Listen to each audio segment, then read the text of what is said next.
ہم سب زندہ رہتے ہیں، مگر کچھ ایسے زندہ رہتے ہیں کہ زندگی ان پہ ناز کرتی ہے، ان کا ایک ایک لمحہ قیمتی ہوتا ہے۔ وہ ہم میں نہ بھی رہیں تو بھی ان کی زندگی ہمیں جشن منانے کا موقع دیتی ہے۔ کیسے کمال کے لوگ ہوتے ہیں کہ چلے بھی جائیں تو آنکھ میں آنسو نہیں آتا، دل میں ارادے باندھنے کو جی چاہتا ہے۔ ان کی زندگی حوصلہ بڑھانے کو ہوتی ہے۔ ایک ایسی ہی زندگی سبین محمود کی تھی، اور سبین زندگی گزارتی نہیں تھی، وہ زندگی کو زندہ طور پر سمجھ کر ایک ایک لمحے میں خود کو شامل کرتی تھی۔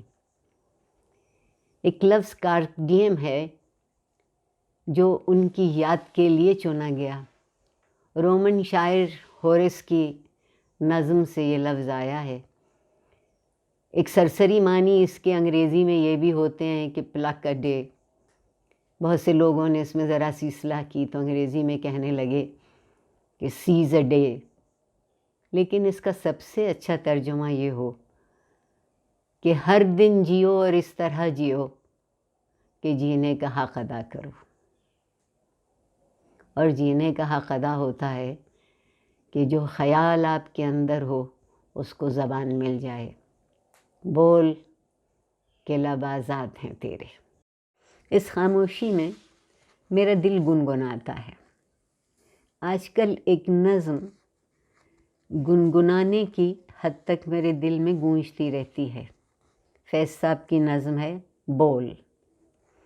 بول کہ لب آزاد ہیں تیرے، بول زباں اب تک تیری ہے، تیرا ستواں جسم ہے تیرا، بول کہ جاں اب تک تیری ہے، دیکھ کے آہن گر کی دکاں میں تند ہیں شعلے سرخ ہے آہن، کھلنے لگے قفلوں کے دہانے، پھیلا ہر ایک زنجیر کا دامن، بول یہ تھوڑا وقت بہت ہے، جسم و زباں کی موت سے پہلے، بول کہ سچ زندہ ہے اب تک، بول جو کچھ کہنا ہے کہہ لے۔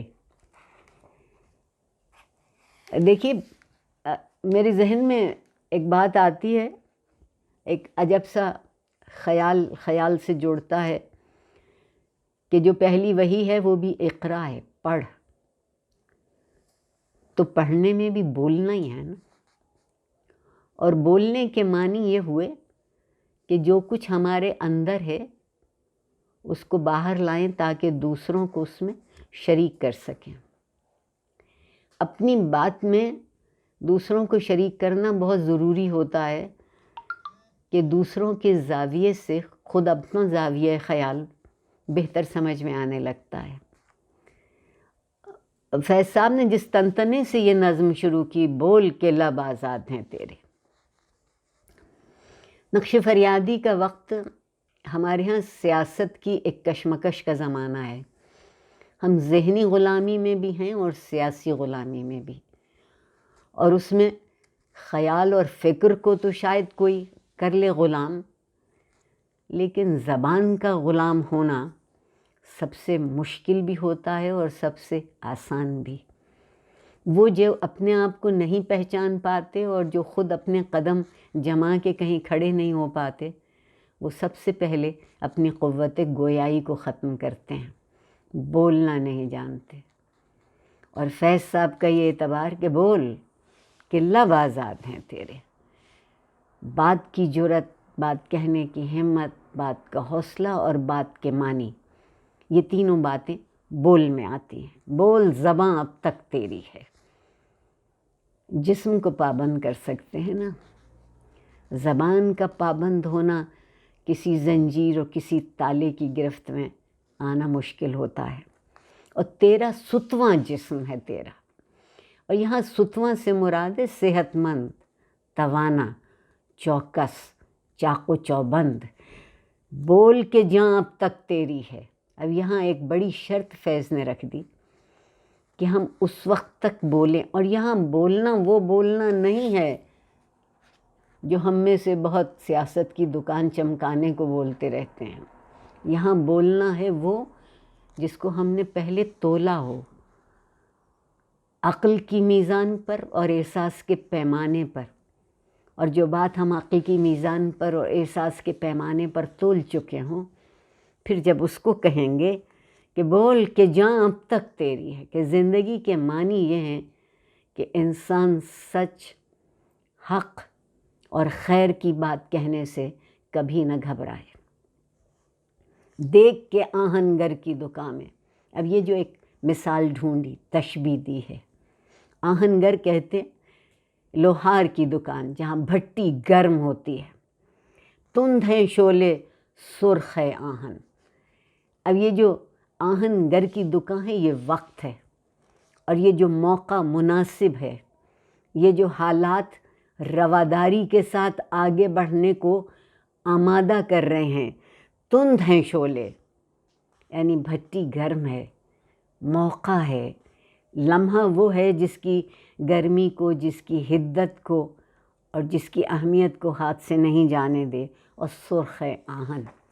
جب کبھی لوہے کو کسی دوسری شکل میں ڈھالنا ہوتا ہے تو شرط یہ ہوتی ہے کہ اس کو اتنا تپا لیا جائے کہ وہ سیاہ رنگ کی دھات ایک سرخ انگارے کی طرح نظر آئے. زندگی میں بھی جتنی ہمت ہے، اگر اس میں خون کی حرارت قائم ہو اور وہ اپنی زندگی کی ساری سیاہی کو بھلا کے ایک حوصلے کا انگارہ بن جائے، تو پھر کھلنے لگے قفلوں کے دہانے. تو پھر تالے بند نہیں رہتے، تالے کھلتے ہیں. اور سب سے پہلا تالا کھلتا ہے فکر کا. اور جب فکر کا تالا کھل جائے تو زبان کہنے سے گھبراتی نہیں، اور پھیلا ہر ایک زنجیر کا دامن. اور زنجیر کا دامن پھیلنے سے مراد یہ ہے کہ جو زنجیر کے حلقے ہیں جب ان پر چوٹ پڑتی ہے تو وہ کھلتے جاتے ہیں. تو وہ زنجیر جو گرفتار کرنے کی ہوتی ہے وہ دامن کی طرح پھیلتی ہے. صرف اپنا ہی دامن نہیں پھیلتا، دوسروں کے کو بھی اس میں گنجائش ملتی ہے. بول یہ تھوڑا وقت بہت ہے. اور فیض کے خیال میں آزادی خیال، گفتار کی آزادی، فکر کی آزادی، احساس کی آزادی ایک لمحے میں خود کو منوا سکتی ہے. بول یہ تھوڑا وقت بہت ہے. اور جسم و زباں کی موت سے پہلے، اس سے پہلے کہ یا جان لے لی جائے یا خاموش کر دیا جائے، بول کہ سچ زندہ ہے اب تک. یہ یقین کہ حالات کتنے ہی خراب کیوں نہ ہوں، کتنا ہی ستم کیوں نہ ہو، کتنی ہی بندش کیوں نہ ہو، ناکامیاں شاید سامنے نظر آتی ہوں، لیکن ان ناکامیوں میں بھی سچ کبھی نہیں مرتا. سچ اس وقت تک زندہ رہتا ہے جب تک سچ کہنے کا حوصلہ باقی ہے. بول جو کچھ کہنا ہے کہہ لے. خاموشی سے بڑا کوئی جرم نہیں، خاموشی سے بڑا کوئی اخلاقی جرم نہیں. اگر آپ کسی طرح سے اظہار نہیں کر سکتے جو کچھ کہ آپ سمجھتے ہیں سچ ہے، تو آپ کی زبان کو کس نے روکا ہے؟ اور سب سے بڑی بات یہ کہ اچھی بات کبھی اس موقع کو ہاتھ سے نہیں جانے دیتی جو اس بات کو مؤثر کرتا ہے. بول جو کچھ کہنا ہے کہہ لے. اور انسان جب تک کچھ کہے نہیں اپنے آپ کو منوائے گا کیسے؟